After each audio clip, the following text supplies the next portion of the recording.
Hi, this is a presentation on hearing impairment by Emily Knapp, Ashley Singleton, Cindy Roberts, and Gregory Haynes. I just want to start this presentation out with a quote by Helen Keller.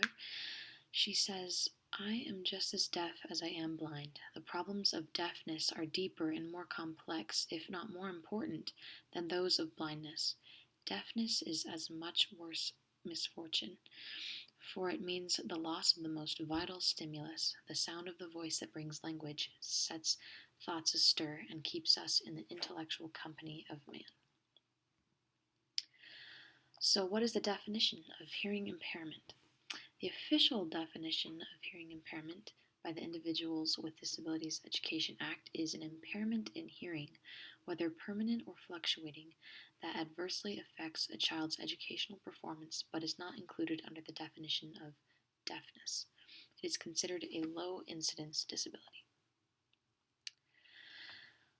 So there are a couple of different causes and types of hearing impairment etiology.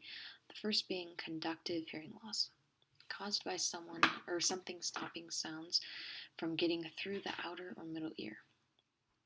The next is sensorineural hearing loss, occurs when there is a problem in the way the inner ear or hearing nerve works.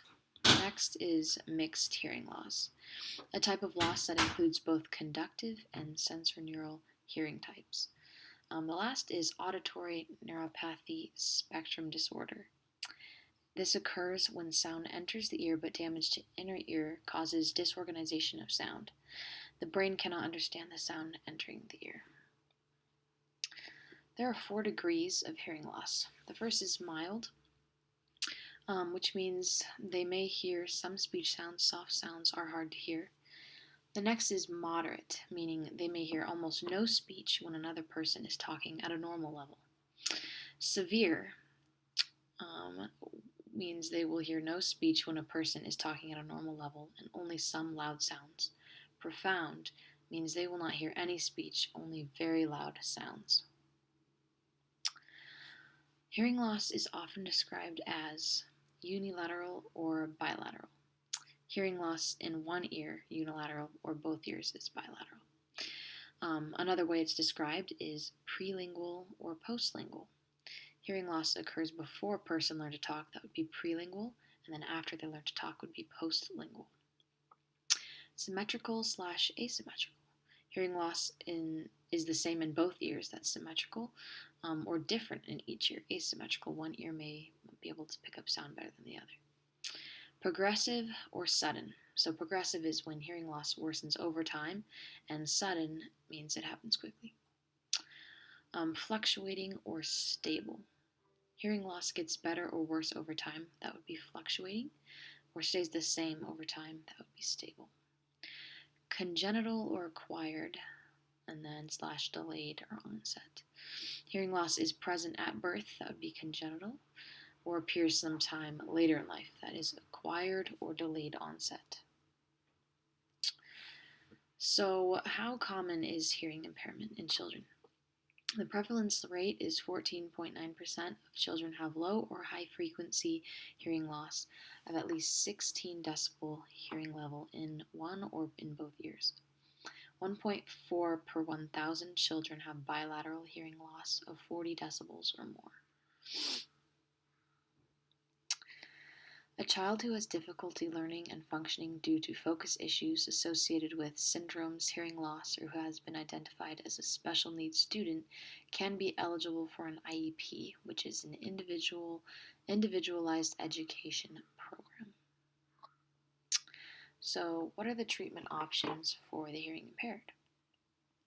No single treatment or intervention is the answer for every person or family. Good treatment plans will include close monitoring, follow-ups, and any changes needed along the way.